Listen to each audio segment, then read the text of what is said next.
ഹരേ കൃഷ്ണ. അഘോരി സന്യാസിമാരും നാഗസന്യാസിമാരും ഒന്നാണെന്ന തെറ്റിദ്ധാരണ പലരും വച്ചു പുലർത്തുന്നുണ്ട്. ഭാരതത്തിലെ നിരവധിയായ സന്യാസി ശാഖകളിൽ രണ്ട് വ്യത്യസ്ത വിഭാഗങ്ങളാണ് അഘോരികളും നാഗസന്യാസിമാരും.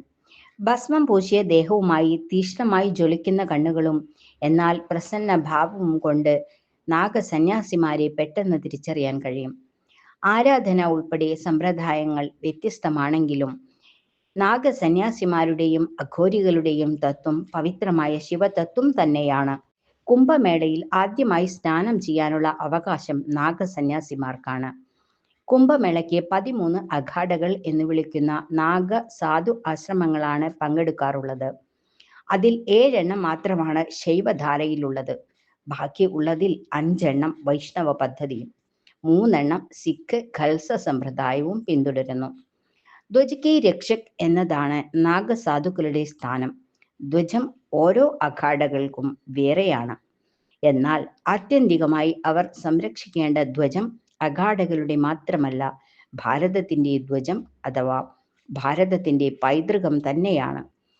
ആദി ഗുരു ശങ്കരാചാര്യരാണ് 4 പീഠങ്ങളോട് ചേർന്ന് അഖാഡകൾ സ്ഥാപിച്ച് നാഗസന്യാസിമാരെ ചുമതലപ്പെടുത്തിയത്.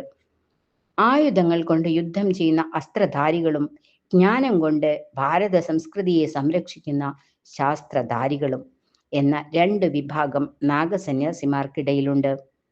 വാരണാസിയിലെ ശ്രീ പഞ്ചദശനാം ജൂഡ അഖാഡ വാരണാസിയിൽ തന്നെയുള്ള മറ്റൊരു അഖാഡയായ അടൽ, പ്രയാഗിലുള്ള മഹാനിർവാണി, നിരഞ്ജനി, ആവാഹൻ, നാസിക്കിലുള്ള തപോനിധി ആനന്ദ് എന്നിവയാണ് പ്രധാനപ്പെട്ട ശൈവ അഖാഡകൾ. നിർവാണി അയോധ്യ, നിർമോഹി മധുര, ദിഗംബർ സബർകന്ത എന്നിവർ വൈഷ്ണവധാരയിൽ പെടുന്നു. നിർമ്മല സിഖ് സമ്പ്രദായം പിന്തുടരുന്ന നിർമ്മല അഖാഡയും ഉദാസീൻ സിഖ് സമ്പ്രദായം പിന്തുടരുന്ന ഹരിദ്വാറിലുള്ള ഉദാസീൻ, ബഡ ഉദാസീൻ സിഖ് എന്നീ അഖാഡകളും സിഖ് പദ്ധതി പ്രകാരമാണ്. നാഗസന്യാസി ആവാനുള്ള താല്പര്യം ജനിച്ചാൽ ആ വ്യക്തി 13 അഖാഡകളിൽ ഏതെങ്കിലും ഒന്നിനെ സമീപിക്കണം. വളരെ സൂക്ഷ്മമായ അന്വേഷണമാണ് ആ വ്യക്തിയുടെ കഴിഞ്ഞ കാലത്തെക്കുറിച്ച് അഖാഡകൾ നടത്തുക. അർഹത ഉള്ള ആളാണെന്ന് കണ്ടാൽ അഖാഡകൾ അവർക്ക് പ്രവേശനാനുമതി നൽകുന്നു. ശിഖ കളഞ്ഞ് ജട വളർത്തിയും ഭൂമിയിൽ കിടന്നുറങ്ങിയും ദിവസം 1 നേരം മാത്രം ഭിക്ഷയായി ലഭിക്കുന്ന സാത്വിക ഭക്ഷണം കഴിച്ചുമാണ് അഖാഡകളിൽ അവർ ജീവിക്കുക. ഇങ്ങനെ 6 മുതൽ 12 വർഷം വരെ അവർ അഖാഡയിൽ തുടരുന്നു.